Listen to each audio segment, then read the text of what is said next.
Hi, my name is Phil. I like talking about politics, and in this video, as we begin to consider the multiple facets of the post-Brexit Australia deal with the UK, I'm going to begin by considering how farmers have become the latest example of how Brexit devours its own children.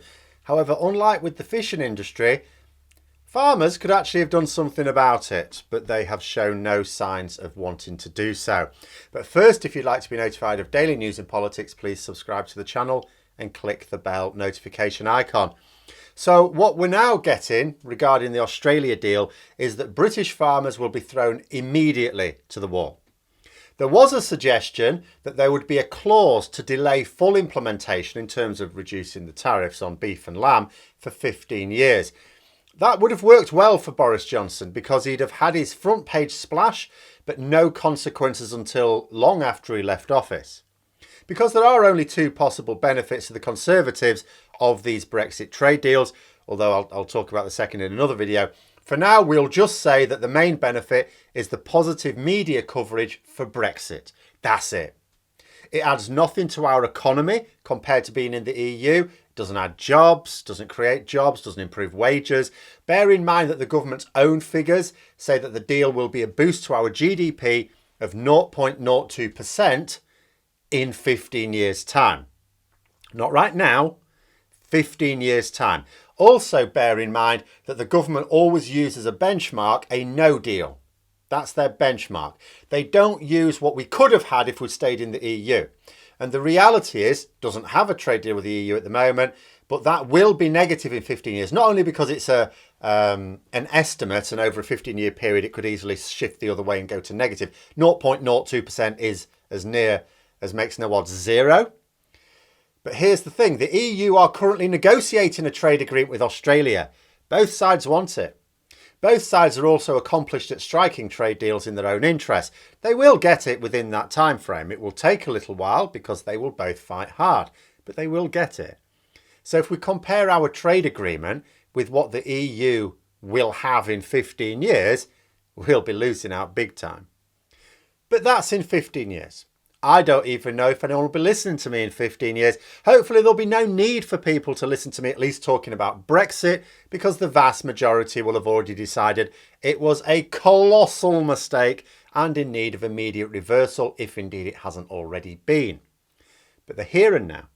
It's been reported that the 15 years delay clause is gone.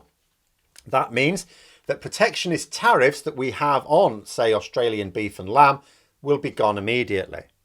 Now, I saw a report that the agreement had included the clause. It had been agreed with the clause a few days ago, but then just a day later reports that it was gone. Now, without reading it myself, how am I to know which report is correct? One was newer than the other. But then Prime Minister's questions. Ian Blackford for the SNP on Wednesday asked Boris Johnson if these tariffs would be gone on day one. Boris Johnson did not deny it. So that basically means yes, they will. Seriously, I know he doesn't make a habit of answering questions, but if he was sticking by that clause, he'd have been happy to deny it in the comments. There was no reason for him not to say, no, we're going to have this clause in. That he has not done so means that, yeah, those tariffs are gone immediately. So the more recent reports will be true. Impossible for British beef and lamb farmers to compete with it. Impossible. They can still sell to the EU. But there are trade barriers there making it more expensive and time consuming. With the Australia deal, they'll also find it difficult to sell in their own domestic British market. Obviously, this won't apply to Northern Irish farmers. This is purely British farmers. Although this is going to impact the political wrangling over the Northern Ireland Protocol big time. I mean big time. But later for that as well. So many strands here, but let us focus. With the Australian trade deal, it's all gone. As soon as it comes into force, and I don't know how soon that is, you would think this year, then Britain is going to be flooded with food products that are not permissible in the single market. This isn't just about tariffs. The standards of some Australian meat is below that accepted in the EU. And we're not talking about a little bit. We're talking about a fleet full of ships. So we're going to have to deal with that. The British farmers are screwed from day one. There is no time. Like if it was 15 years, you might almost imagine, well, You could slowly, over a period of 15 years, try and move your business model towards one that can cope with it. In other words, not be farming beef or lamb. But there's no time or help to adjust at all. You know, remember, Boris Johnson has already tried to bribe farmers to just give up anyway. He'd had this planned. I mean, he'd really had it planned for the US trade deal. Australia trade deal, not a problem. I haven't seen how there's any support for the people whose jobs depend on farming in their local communities, however. There's no way at all to compete with the Australians on this. They farm intensively, make use of a lot of cheap farm labour, and I mean cheap in the sense of slave wages, not minimum wage.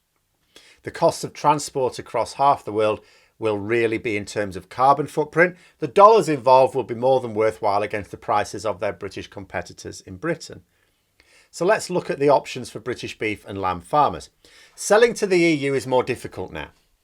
There's certainly no scope for growth there. It's in decline because of Brexit. Selling to the rest of the world is not an area of significant growth. It's expensive.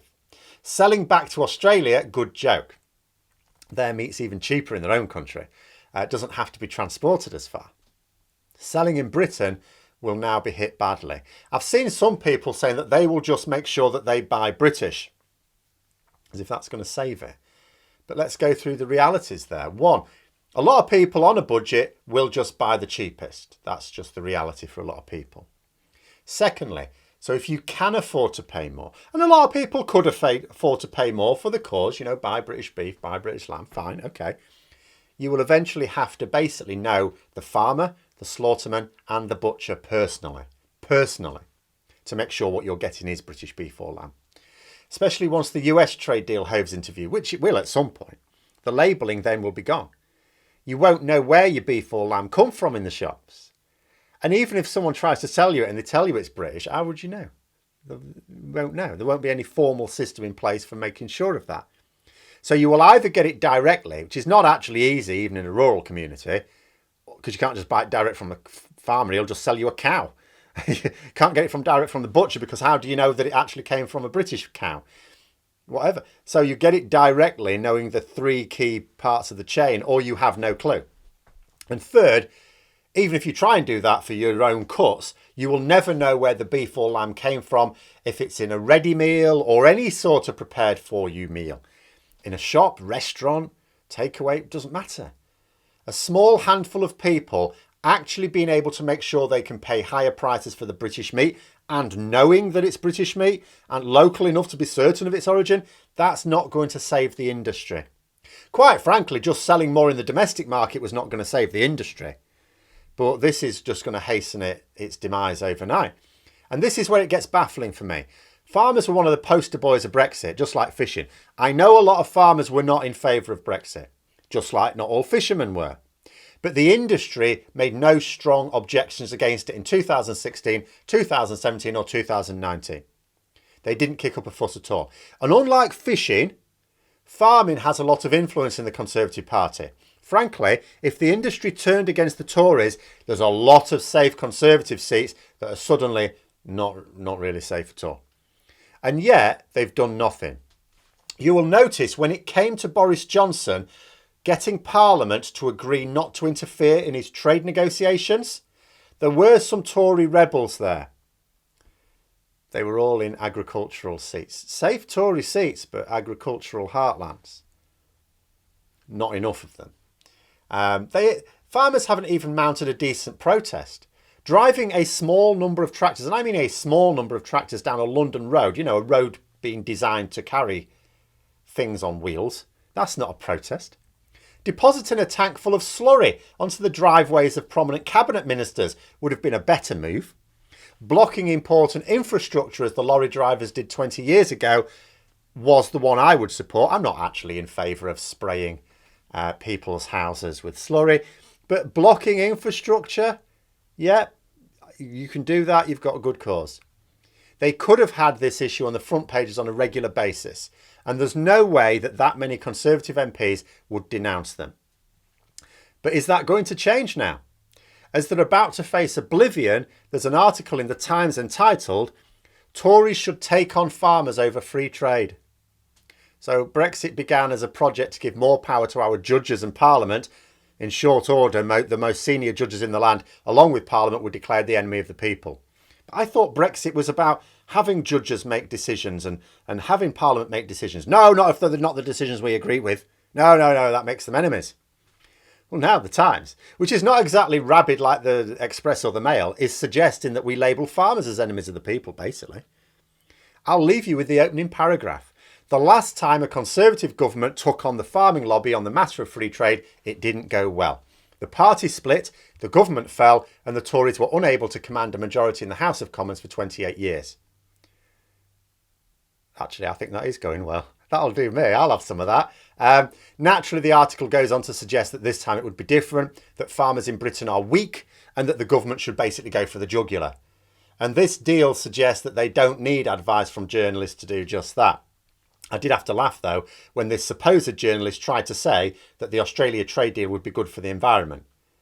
It involves having our beef and lamb produced in another country, where the price we pay goes towards paying people in another country who will be paying taxes in another country, and then shipped across 2 oceans.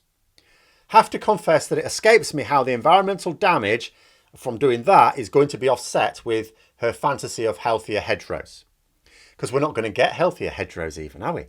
We will get our own farmland bought up by foreign companies or lump them all together, and we'll bring intensive farming over here. There's no money in sustainable farming if the government does not support it, and the government has no policies for it at all. It won't happen on its own.